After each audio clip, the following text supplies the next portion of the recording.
It is 10 a.m. in Georgia, where former President Donald Trump turned himself in last night on charges related to the alleged attempt to overturn the 2020 election results in that state.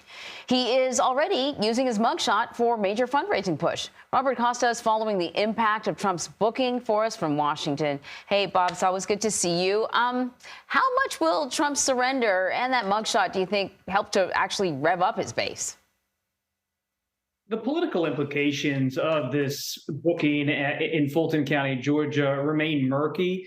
Yes, it's for the moment creating a fundraising boomlet for former President Trump's campaign. He's using this moment, this mugshot, to sell coffee cups, to sell beverage coolers and T-shirts that say "Never Surrender." And those efforts are certainly rallying his core supporters, making them echo his own grievances about his ongoing criminal challenges in the different courthouses around the country.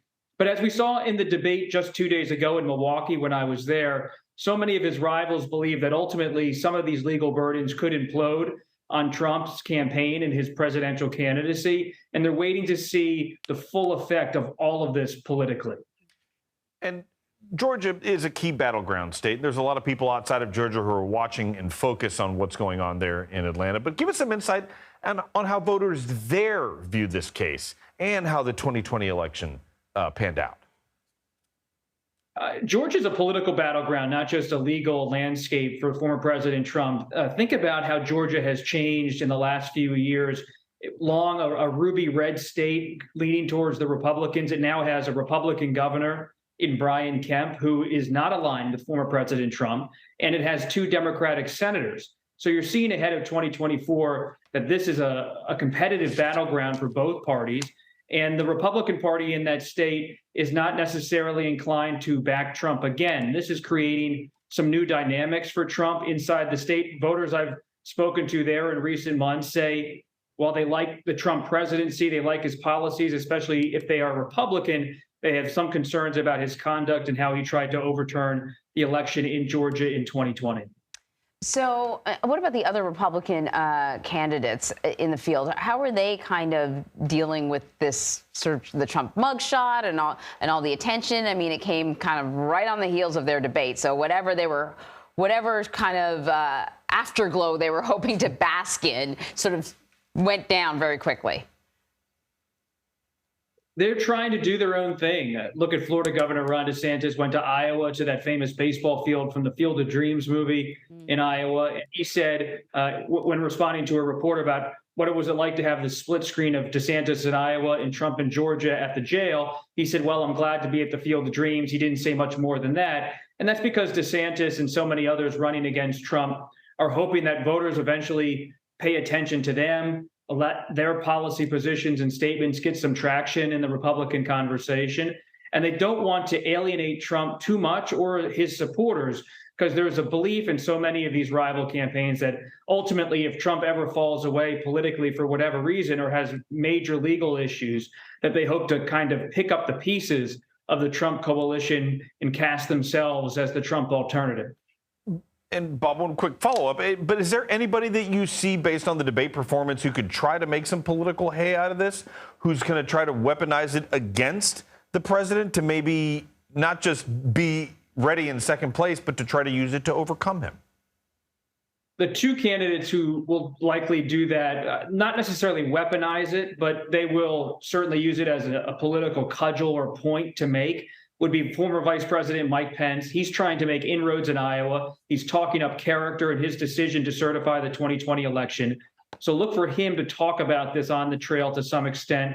You saw in the debate how Pence talked about following the rule of law and the Constitution. He's willing more and more to take some shots at Trump on policy, on conduct.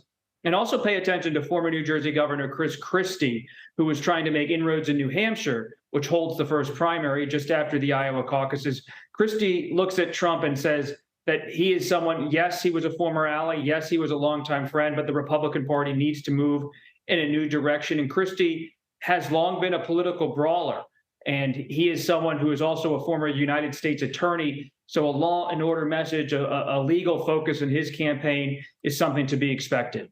So, yeah, no surprise with those two candidates. They've been openly critical, and that's kind of how they define their campaign. But at some point, the other candidates are going to have to, decide where they stand.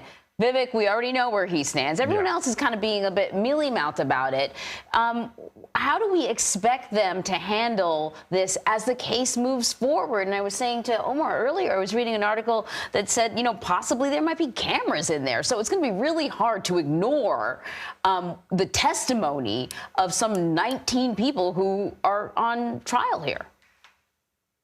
Vivek Ramaswamy got a lot of attention at the debate, and this political newcomer has certainly won some fans in the Trump wing of the party, but he's going to face new scrutiny along with that new attention. And so you're going to see someone like former Ambassador Nikki Haley not necessarily take on Trump on the criminal trials, but take him on policy and what he did in terms of federal spending. You heard her go after Trump on federal spending and other Republicans at the debate. Ramaswamy is someone who believes that if Trump ever somehow falls in the polls, that he can be the Trump favorite for the Trump people inside the Republican Party. But what you're seeing now is the race is ramping up. We're coming out of a sleepy summer where Trump has been dominating the news, and now the race kicks into a higher gear. And Ramaswamy, I remember talking to him in Florida when Trump surrendered to authorities in the Mar-a-Lago documents case. He was there holding a news conference, supporting Trump, going after the Justice Department. But he wasn't there in Fulton County, Georgia yesterday because he's at a different point in this campaign. He's not just someone to show up at a Trump indictment and surrendering to authorities episode. He's someone who's trying to really build his own campaign. And for all of them, they're really under pressure to get the donations, to get the support so they can survive in the race and actually have a shot early next year against Trump.